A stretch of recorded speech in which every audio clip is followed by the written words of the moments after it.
We've been reporting for 5 years, Rachel, about Russia, about national security, just undermining our national security, the impeachment, the racism, the Nazis, all of it.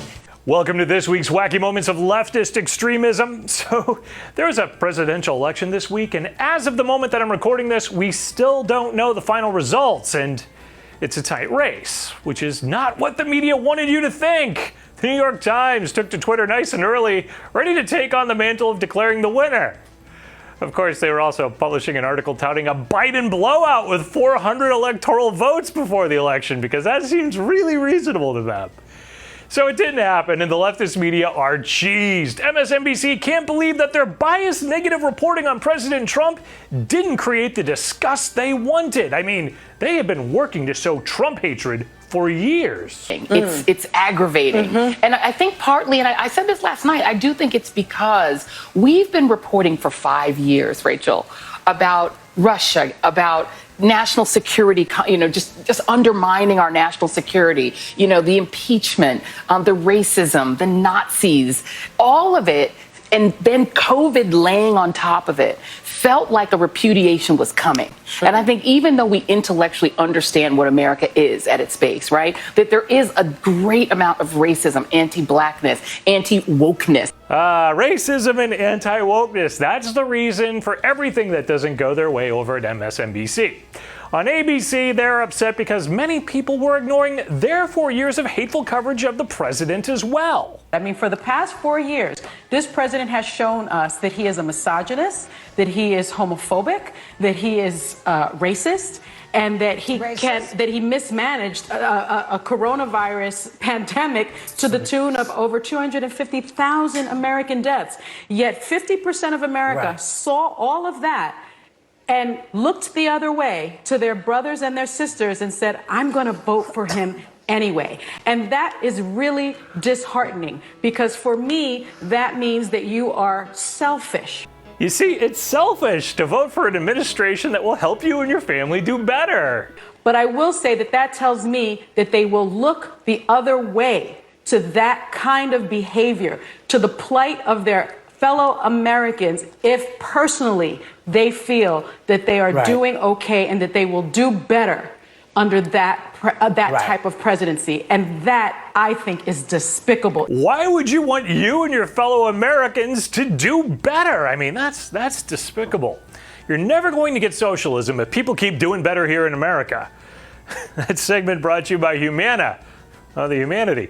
Give them a ring, let them know that they're supporting a show that calls Americans despicable. Now, over on NBC, nothing was more shocking than the fact that Americans are not accepting the standards that were laid out by Hillary Clinton. Sure, Joe Biden has a path, more paths than Donald Trump to the White House. But here's a party that was running against a candidate who was deemed unacceptable by traditional Democratic standards by Hillary Clinton. The problem with using leftist media standards is that they are so twisted. After months of them covering BLM's and Antifa's peaceful protests. I want to be clear in how I characterize this. This is mostly a protest. It is not, generally speaking, unruly. Watch how they react when Trump supporters gather outside a vote counting center in Arizona. I'm going to swing you over this way. This is my producer, Kim Berryman. She's talking about how we're going to get out of this building. There's an exit plan being formed because what's happening beyond those doors right there, and you can see that that is closed up, that shade has been dropped, is that outside there is a very sizable protest. If you look at the aerial pictures from our affiliate, it's very big. And what is this terrifying, very big group of protesters doing to cause such an alarm? That's a lot of chanting, a lot of slogans that we've heard before. They're talking about count the vote, stop the vote, that they want Trump. A lot of flags being waved, Trump flags. We heard people singing YMCA for a little while. Dang, the Village People! I mean, this doesn't sound like one of those fiery but mostly peaceful protests. Over on MSNBC, they're terrified because the crowd was praying for the president. Is right now they're kneeling in prayer, but one of the things that we've seen is them chanting very loudly, count that vote, count that vote. Praying and chanting, none of that peaceful looting and destruction that they love so much.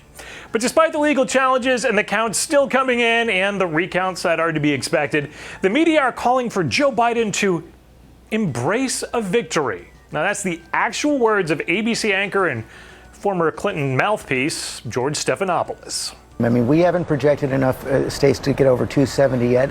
It's possible that that will happen over the course of the day. What will determine whether we see the vice president come out and embrace a victory? See, is there anyone inside the president's circle, if it gets to the point you were just talking about a minute ago, who can go and tell him it's time to accept this with grace? Yeah, because grace is something that the media is just known to cherish, especially when you question their narratives.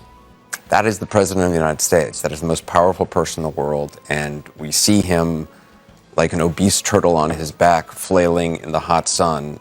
That is CNN.